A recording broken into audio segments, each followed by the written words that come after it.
आइए साथियों, स्वागत है आप सभी का। साथियों, हमारे आधुनिक भारत के इतिहास के इस क्वेश्चन की सीरीज में जो है, जिसमें हम लोग हर एक चैप्टर से महत्वपूर्ण प्रश्न को करते हैं। इस चैप्टर वाइज प्रश्न करने की सीरीज में जो है, हमने पिछले लेक्चर में हमने गांधी युग की शुरुआत कर दी थी। ठीक है। और गांधी युग में हमने काफ़ी प्रश्न किए थे। तो जितने प्रश्न हमने किए थे उससे आगे हम आज चलेंगे। ठीक है। तो कल जहाँ तक भी हमने किया था उससे आगे के प्रश्नों को आज हम देखेंगे। तो आज हम कल तक हम लोग ने जो है देख लेते हैं। कल तक हम लोगों ने शायद यहाँ तक हमने प्रश्नों को कर लिया था। यहाँ एक सेकंड। हमने यहाँ तक हमने प्रश्नों को कर लिया था 65 नंबर तक। आज हम लोग इसका अगला जो भी प्रश्नों को सारे प्रश्नों को करेंगे। ये चैप्टर थोड़ा सा लंबा है और काफ़ी इंपॉर्टेंट भी है। ठीक है। और हमने सारे प्रश्नों को निकाल कर करने का प्रयास किया, जितने ही प्रश्न बन सकते हैं इस चैप्टर से सारे प्रश्नों को हमने पकड़ा है। ठीक है। आप इन सभी प्रश्नों को अच्छे से करें। आगामी जो भी एग्जाम है जीएस संबंधित सभी एग्जाम में आपको ये काफ़ी मदद करेगा। ठीक है। तो हमारा जो आज का पहला प्रश्न जो कर रहा है कि गांधी जी राजकुमार शुक्ल के कहने पर चंपारण कब आए थे। देखिए गांधी जी, देखिए कल तक हम लोगों ने गांधी जी के निजी जीवन के बारे में जो भी प्रश्न बन सकता था उसको किया था। आज हम जो है चंपारण सत्याग्रह से लेकर फिर आगे के सत्याग्रहों पर फिर आंदोलनों पर बात करेंगे। ठीक है। तो प्रश्न जो कर रहा है कि गांधी जी राजकुमार शुक्ल के कहने पर चंपारण कब आए थे। तो गांधी जी जो है अप्रैल 1917 को चंपारण आए थे। आपको जैसा कल बताए थे कि राजकुमार शुक्ल जो है पश्चिमी चंपारण के बेतिहरवा गांव के किसान थे। ठीक है। और ये 1916 के लखनऊ अधिवेशन में गांधी जी से मिले थे और गांधी जी को चंपारण आकर मदद करने के लिए आग्रह किया था। ठीक है। तो राजकुमार शुक्ल के कहने पर जो है चंपारण गए थे गांधी जी कब, तो अप्रैल 1917 में। अब प्रश्न है कि चंपारण सत्याग्रह किस प्रथा को समाप्त करने के लिए आयोजित किया गया था। तो चंपारण सत्याग्रह की बात करें तो ये तीन कठिया प्रथा को समाप्त करने के लिए आयोजित किया गया था। रूल क्या था कि अंग्रेजों ने बोला था कि हर एक व्यक्ति जो है हर एक 20 कट्ठा जमीन पर 3 कट्ठा पे नील की खेती करे। ठीक है। जिस चीज़ से जो है किसान सहमत नहीं थे, तो उनका मानना था कि हमारा जमीन जो है व्यर्थ जा रहा है, इसमें कुछ खास लाभ नहीं हो रहा है। तो इसी चीज़ को लेकर जो 3 कट्ठिया प्रथा को समाप्त करने को लेकर गांधी जी को बुलाया गया चंपारण में। तीन कठिया समाप्त तीन कठिया प्रथा को समाप्त करने के लिए जो चंपारण सत्याग्रह का आयोजन किया गया था। अब प्रश्न है कि तीन कठिया प्रथा का क्या अर्थ है। तो तीन कठिया प्रथा का अर्थ है कि 20 कट्ठा जमीन में से, जैसा भी बताएं, 20 कट्ठा जमीन में से 3 कट्ठा जमीन पर नील की खेती करना आवश्यक था। ये इसका आंसर हो जाएगा सी। ठीक। अगला प्रश्न है कि चंपारण सत्याग्रह को किस सत्याग्रह की संज्ञा दी जाती है। देखिए चंपारण सत्याग्रह की बात करें तो चंपारण सत्याग्रह को जो है प्रथम सविनय अवज्ञा आंदोलन की संज्ञा दी जाती है। अब प्रश्न है अब प्रश्न है कि चंपारण सत्याग्रह का विरोध दक्षिण भारत के किस किसान नेता ने किया था। देखिए जो गांधी जी ने जो चंपारण सत्याग्रह किया था ना तीन कट्टिया प्रथा के खिलाफ, तो इसका विरोध जो है दक्षिण भारत के एक किसान नेता दक्षिण भारत के किसान नेता थे एनजी रंगा, उन्होंने किया था, एनजी रंगा। अब प्रश्न है कि चंपारण सत्याग्रह के दौरान गांधी जी की जान बचाने वाले व्यक्ति का नाम क्या था। देखिए जब चंपारण सत्याग्रह हो रहा था ना, ठीक है, तो लॉर्ड इरविन ने गांधी जी को खाने पे बुलाया था। ठीक है। लेकिन गांधी जी ने खाने से मना कर दिया। तो फिर इरविन ने कहा कि खाइएगा नहीं तो कम से कम दूध पीकर जाइए। और उसके बाद जो है लॉर्ड इरविन का ही जो सेफ था, सेफ बोलिए या फिर जो उसका रसोईया बोलिए, वो बतख मियाँ हुआ करता था। और बतख मियाँ को आदेश दिया लॉर्ड इरविन कि गांधी जी के दूध में जहर मिला दो, लेकिन बतख मियाँ ने ऐसा नहीं किया। ठीक है। तो इसीलिए जो है बतख मियाँ को कहा जाता है कि बतख मियाँ ने गांधी जी की जान बचाई, मतलब माने कि वो बोला जहर मिलाने के लिए, और जो उसने जहर नहीं मिलाया, तो कहीं ना कहीं गांधी जी की जान ही तो बचाई। तो इसीलिए जो है चंपारण सत्याग्रह के दौरान बतख मियाँ ने गांधी जी की जान बचाई। इसी इसका आंसर हो जाएगा। अब प्रश्न है कि चंपारण सत्याग्रह को समाप्त करने को लेकर किस कमेटी का गठन किया गया। तो चंपारण सत्याग्रह को समाप्त करने को लेकर जो है चंपारण एग्रेरियन कमेटी का गठन किया गया। इसका एक सदस्य गांधी जी को ही बनाया गया और हर एक सदस्य को गांधी जी ने इस बात पे सहमत करा लिया कि तिनकटिया प्रथा सही नहीं है। चंपारण एग्रेरियन कमेटी के अध्यक्ष किसे बनाया गया। तो चंपारण एग्रेरियन कमेटी का अध्यक्ष जो है फ्रैंक सलाई को बनाया गया। हालांकि भले ही अध्यक्ष वो थे, लेकिन गांधी जी का अच्छा खासा प्रकोप था, तभी तो उन्होंने सभी को मना लिया कि तिनकटिया प्रथा सही नहीं है। अब अगला प्रश्न है कि चंपारण एग्रीमेंट कमेटी की रिपोर्ट के अनुसार अंग्रेज जमींदार चंपारण के किसान से अवैध वसूली का कितना प्रतिशत वापस करने को तैयार हुए। देखिए हुआ क्या कि न केवल तिनकठिया प्रथा समाप्त हुआ, बल्कि जितना वसूली किया गया था ना, उसमें से भी जो है कुछ हिस्सा वहां के किसान को वापस लौटाने की बात हुई। ठीक है, तो इसका आंसर 25%।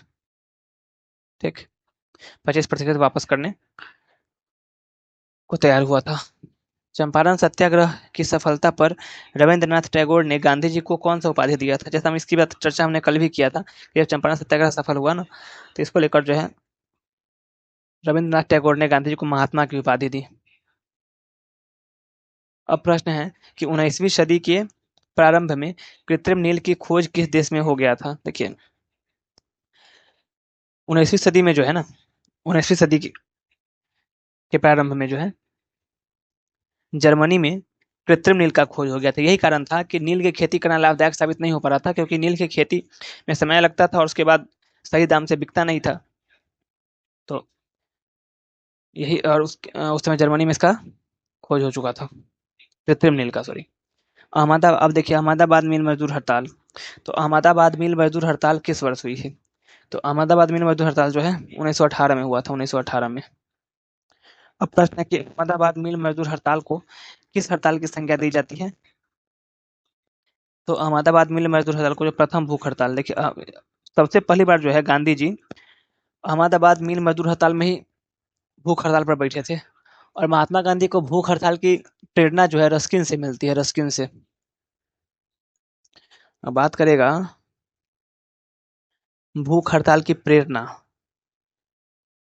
ठीक है, प्रेरणा जो है रस्किन से मिली है। लेकिन महात्मा गांधी पर जो है ना कुछ विद्वान का अच्छा खासा प्रभाव पड़ा था, जिसमें रस्किन, टोल्स्टॉय, ये सब का जो है अच्छा खासा प्रभाव महात्मा गांधी पर था।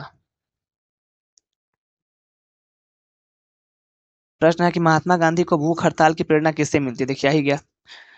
तो महात्मा गांधी को भूख हड़ताल की प्रेरणा की बात करें तो रस्किन से मिलती है, रस्किन से। अब प्रश्न है कि अहमदाबाद मिल मजदूर हड़ताल का मुख्य विवाद किस विषय को लेकर था। देखिए अहमदाबाद मिल मजदूर हड़ताल का जो है ना, हुआ क्या था कि उस समय जो है, जिस समय की घटना है, उस समय चल रहा था प्रथम विश्व युद्ध। ठीक है, और प्रथम विश्व युद्ध की समाप्ति के बाद जो है हर यूरोपीय हर एक देश में जो है सूती वस्त्र का मांग अच्छा खासा हो गया था। ठीक है, तो और सूती वस्त्र का अच्छा खासा कारखाना देखा जाए तो सूरत में था। ठीक है, अहमदाबाद, सॉरी अहमदाबाद में था, मतलब गुजरात में था। ठीक है, तो वहां पे जो है कहा गया कि यहाँ पे जो है सूती वस्त्र का उत्पादन किया जाए।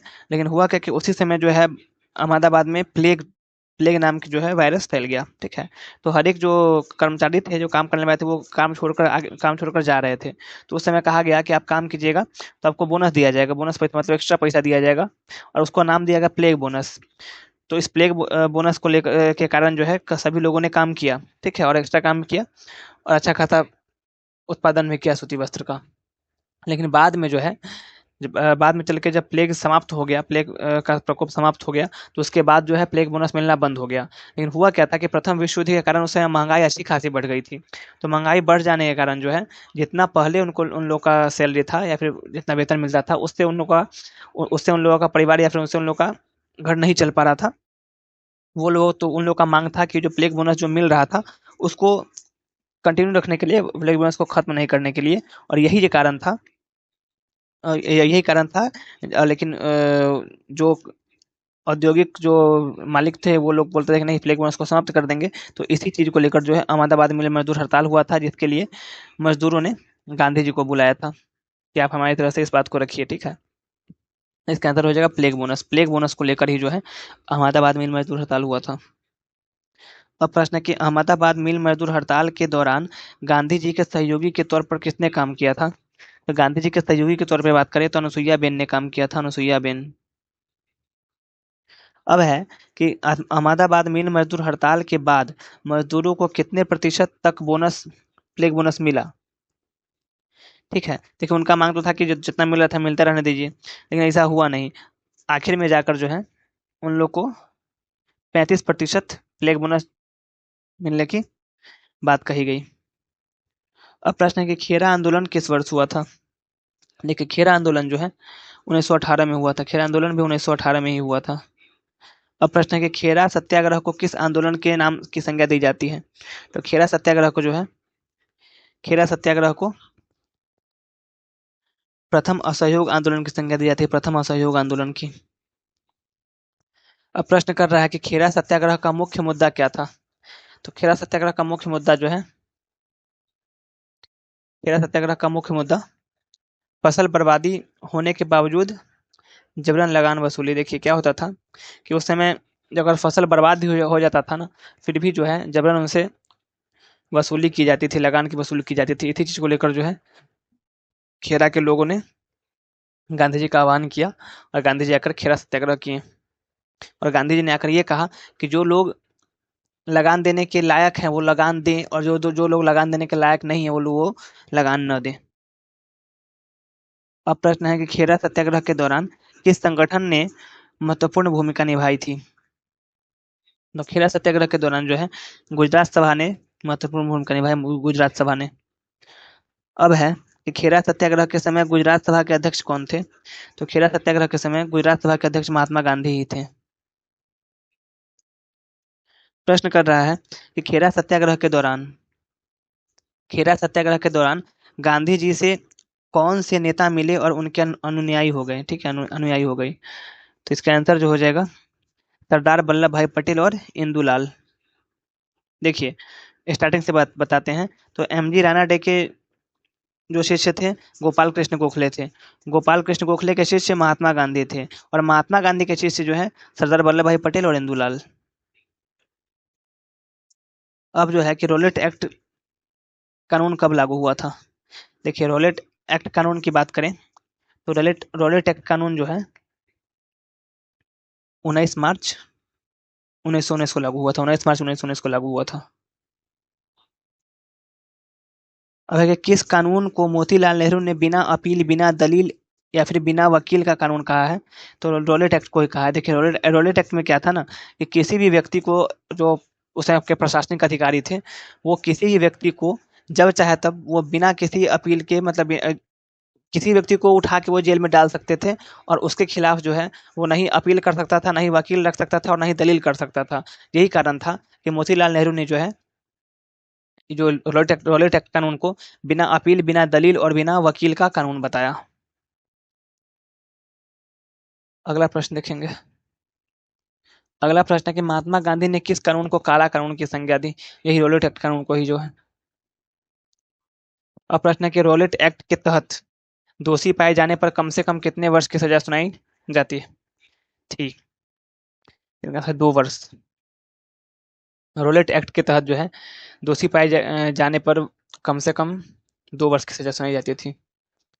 अब है कि गांधी जी के द्वारा चलाया गया प्रथम सत्याग्रह जिसका प्रचार लगभग पूरे भारतवर्ष में देखने को मिला, वह कौन था। वो जो है रोलेट सत्याग्रह है।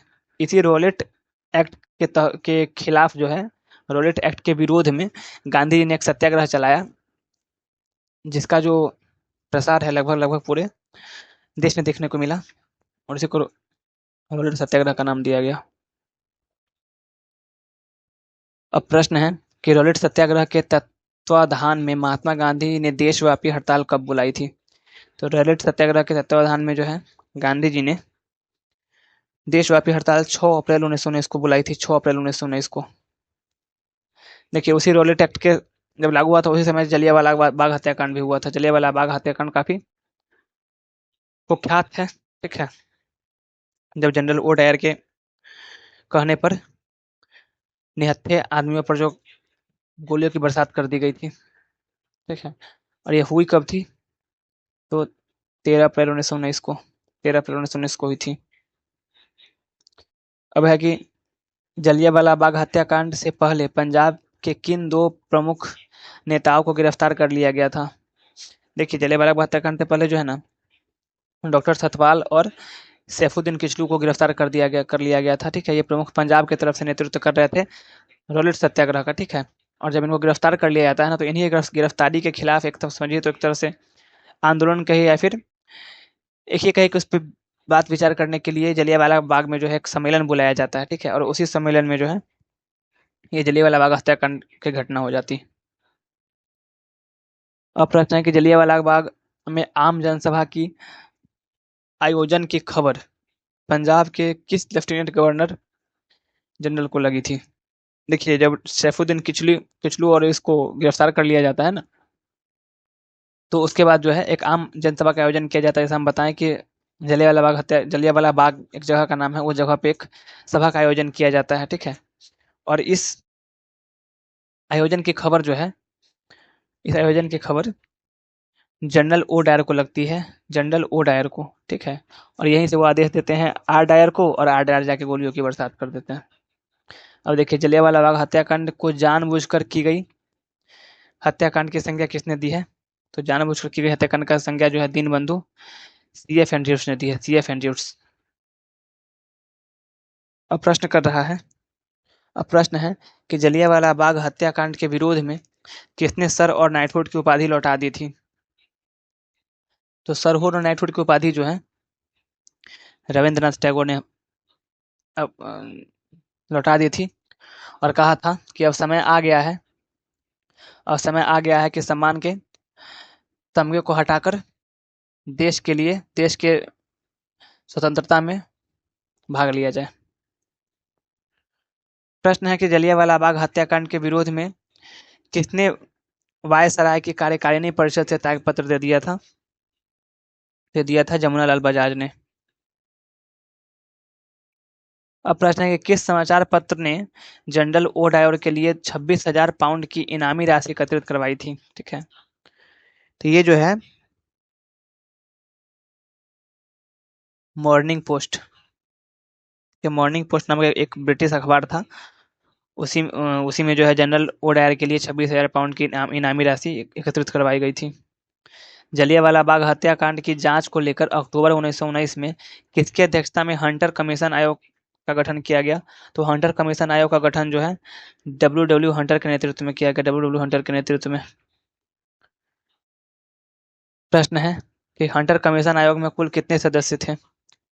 तो हंटर कमीशन आयोग की बात करें तो हंटर कमीशन आयोग में कुल 8 सदस्य थे। हंटर कमीशन आयोग में कितने अंग्रेज और कितने भारतीय सदस्य थे। तो हंटर कमीशन आयोग में जो है 5 अंग्रेज और 3 भारतीय थे, 5 अंग्रेज और 3 भारतीय। अब है कि हंटर कमीशन आयोग में शामिल 5 अंग्रेज सदस्य कौन कौन थे। तो 5 अंग्रेज सदस्य की बात करें तो 5 अंग्रेज सदस्य जो है एक तो डब्ल्यू हंटर ही थे, हंटर उसके अध्यक्ष भी थे, और जॉर्ज बेरो था, थॉमस स्मिथ भी था, डब्ल्यू राइस और रस्किन। यही हो जाएगा आंसर ए।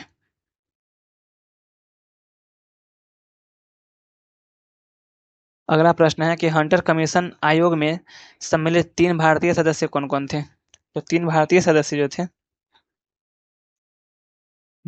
जगत नारायण, साहिबजादा सुल्तान और चिमनालाल सीतलवाड़, ठीक है। अब प्रश्न है कि हंटर कमीशन आयोग ने अपनी रिपोर्ट कब प्रस्तुत की थी। देखिए, हंटर कमीशन आयोग ने अपनी रिपोर्ट जो मार्च 1920 को प्रस्तुत की, मार्च 1920 को। हंटर कमीशन आयोग, हंटर कमीशन की रिपोर्ट के अनुसार जलियांवाला बाग हत्याकांड में कितने लोग मारे गए थे। देखिए, हंटर कमीशन की बात करें ना तो हंटर कमीशन की रिपोर्ट जो आया उसके अनुसार जो है 379 लोग मारे गए थे, 379 लोग। लेकिन हालांकि ये बिल्कुल झूठ बात था, उस समय हजारों लोग मारे गए थे, हालांकि उनकी रिपोर्ट में जो उन्होंने 379 ही दिखाया। अब प्रश्न है कि हंटर कमीशन आयोग की रिपोर्ट से असंतुष्ट होकर कांग्रेस ने जलियांवाला बाग हत्याकांड की जांच हेतु किस कमेटी का गठन किया था। तो असंतुष्ट होकर जो है कांग्रेस ने तहकीकात कमेटी का गठन किया है, तहकीकात कमेटी का गठन किया, तहकीकात कमेटी का। कांग्रेस द्वारा गठित तहकीकात कमेटी के अध्यक्ष कौन थे। तो तहकीकात कमेटी के अध्यक्ष जो मदन मोहन मालवीय थे, मदन मोहन मालवीय। अब प्रश्न है कि तहकीकात कमेटी के अन्य सदस्य कौन कौन थे। ये तो जान लें कि उसके अध्यक्ष जो है मदन मोहन मालवीय थे। उसके अन्य सदस्य की बात करें तो अन्य सदस्य महात्मा गांधी, मोतीलाल नेहरू और जयकर। अब प्रश्न है कि कांग्रेस की तहकीकात कमेटी का प्रारूप किसने तैयार किया था। तो कांग्रेस की तहकीकात कमेटी का प्रारूप महात्मा गांधी ने ही तैयार किया था, ठीक। अब प्रश्न है कि जलियांवाला बाग हत्याकांड के दोषियों को बचाने के लिए अंग्रेजी सरकार ने कौन सा बिल पास किया था? तो उसको बचाने के लिए अंग्रेजी सरकार ने जो है इंडेमिनिटी बिल पास किया, इंडेमिनिटी बिल। इतनी बड़ी घटना के बावजूद भी जो है अंग्रेज लोग जो है उसको बचाना चाह रहे थे। हंसराज नामक भारतीय ने अंग्रेजों को किस घटना में सहयोग किया था? तो हंसराज नामक भारतीय ने जो है जलियांवाला बाग हत्याकांड में अंग्रेजों का सहयोग किया था, अंग्रेजों का। कुछ लोग होते हैं धोखेबाज आदमी, तो कर देते हैं सपोर्ट। जनरल ओ डायर की हत्या लंदन में किसने और कब की थी? देखिए, ये जो बात था ना, ये बात को लेकर जो जलियांवाला बाग हत्याकांड हुआ था, ये सरदार उधम सिंह उस समय काफी छोटे थे। उनके दिमाग में यह बात जो है पनप गई थी, उनको दिमाग में यह बात रह गया था। और यही कारण था कि आगे चलकर देखिए होगी, घटना होती है 1919 में, लेकिन इसका बदला जो है सरदार उधम सिंह 13 मार्च 1940 में जाकर, 13 मार्च 1940 में लंदन के एक सिनेमा हॉल में जाकर जो है जनरल ओडायर को गोली मार देते हैं। ठीक है, और ऐसा नहीं कि मार के भाग जाते हैं, मार के वहीं खड़ा रहता है कि हमने मारा है। क्यों मारा है यही बताया कि क्योंकि सबको पता है कि जलियांवाला बाग हत्याकांड में जो है जनरल ओडायर नहीं करवाया था, और इसी का बदला जो है सरदार उधम सिंह जनरल ओडायर को गोली मार कर ले लेते हैं। हालांकि उतने सारे लोग का बदला एक इंसान को मार कर लेना तो कहीं से पर्याप्त नहीं है, लेकिन फिर भी अब जो है सो है। इस तरह से जो है हमने जलियांवाला बाग हत्याकांड तक के सारे प्रश्न को किया है। ठीक है, आज के रहने देते हैं। अब कल की क्लास में जो है हम लोग असहयोग आंदोलन की शुरुआत करेंगे। असहयोग आंदोलन जो है काफ़ी महत्वपूर्ण है, तो उसका हम शुरुआत कल से करेंगे। आज के रहने देते हैं। बाकी जो है कोई भी सुझाव हो या फिर समस्या हो तो आप कमेंट बॉक्स में लिख सकते हैं। और इन सभी चीज़ों के लिए हमारे जो यूट्यूब चैनल है द एग्जाम सिंडिकेट, इसको फॉलो कर लें, मतलब सब्सक्राइब कर लें, बेल आइकन दबा लें। इससे क्या होगा कि जो भी आने वाला जो लेक्चर आएगा उसका नोटिफिकेशन आपको मिलता रहेगा। ठीक है, बाकी रहने देते हैं, मिलते हैं अब अगले लेक्चर में। तब तक के लिए धन्यवाद।